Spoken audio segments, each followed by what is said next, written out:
ওই সময় গোপন সংবাদের ভিত্তিতে আমরা জানতে পারি যে বায়েজিদ বোস্তামি থানার ওয়াজিদি এলাকায় মাদ্রাসার পাশে পরিত্যক্ত ভবনের শীর্ষ সন্ত্রাসী মিজানের সহযোগী মিল্লাত সহ কতিপয় সন্ত্রাসীরা আধিপত্য বিস্তারকে কেন্দ্র করে এবং ডাকাতির প্রস্তুতির জন্য সংঘবদ্ধ হচ্ছিল।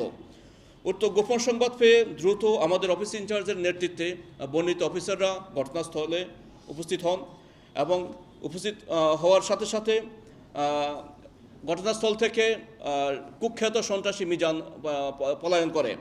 বাট আমরা আমাদের আভিযানিক টিম মিজানের সহযোগী 3 জনকে গ্রেপ্তার করতে সম্ভব হয়।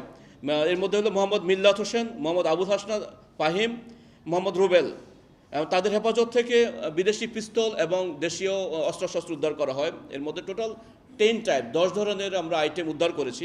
এর মধ্যে রয়েছে বিদেশি পিস্তল রয়েছে 2টা, 9 রাউন্ড পিস্তলের গুলি, 2টি পিস্তলের ম্যাগজিন, 1টি হাসুয়া, 1টি ছুরি, 2টি কেচি, 5টি মোবাইল, 1টি পাওয়ার ব্যাংক, 110 পিস ইয়াবা উদ্ধার করা হয়েছে।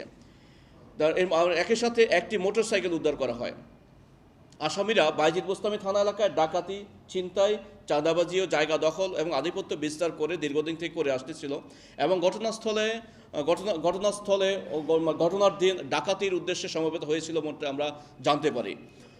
আমরা আরও জানতে পারি চট্টগ্রামের একাধিক মামলার শীর্ষ সন্ত্রাসী ছোট সাজ্জাদের সাথে মিজানের আধিপত্য বিস্তারকে কেন্দ্র করে দ্বন্দ্ব সংঘাত দীর্ঘদিন থেকে হয়ে আসছিল এবং গতকালকে ঘটনার দিন সাজ্জাদ ওখানে উপস্থিত থাকার সম্ভাবনা ছিল বলে আমরা গোপন সংবাদের ভিত্তিতে জানতে পারি।